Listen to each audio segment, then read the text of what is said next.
পৃথিবীর দীর্ঘতম সমুদ্র সৈকতের বালুকাবেলা কক্সবাজার এখন লাখো পর্যটকের পদভারে মুখরিত। কনকনে শীত উপেক্ষা করে সাগরের নোনা জলে শীতল ছোঁয়ায় গা ভাসাচ্ছে সব বয়সের নারী পুরুষ।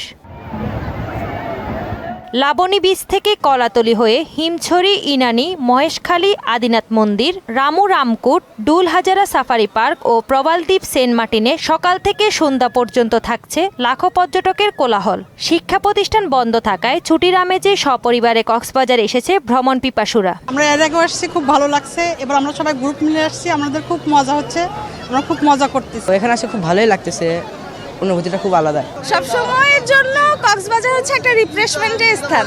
এখানে আমরা অনেক এনজয় করছি, মজা পাচ্ছি। ব্যবসায়ীরা আশা করছেন সবকিছু স্বাভাবিক থাকলে আগামী বছর মার্চ পর্যন্ত পর্যটকদের ভিড় থাকবে কক্সবাজারে। পর্যটন সেবার জন্য অত্যন্ত তৎপর রয়েছে। আমরা চেষ্টা করছি কোনোরকম অঘটন এবং অনাকাঙ্ক্ষিত ঘটনা ব্যতীত আমরা ইনশাআল্লাহ এই ডিসেম্বর পাস করতে পারবো।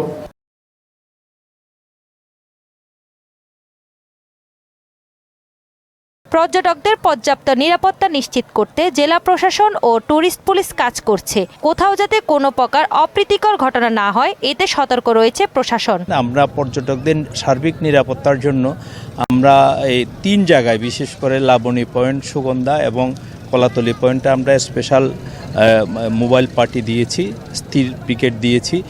এরপরও আমাদের মাননীয় পুলিশ সুপার মহোদয়ের নেতৃত্বে আমরা সবাই যাতে মানুষ, পর্যটক যাতে তাদের নিরাপত্তার জন্য কোনো শঙ্কিত না হয়, এই জন্য আমরা ব্যবস্থা নিচ্ছি। পর্যটন শিল্পে নেতিবাচক প্রভাব কাটিয়ে সব সময় ইতিবাচক পরিবর্তন আসবে, এমন প্রত্যাশা সংশ্লিষ্টদের। তাহসিন তারিন, মোহনা সংবাদ।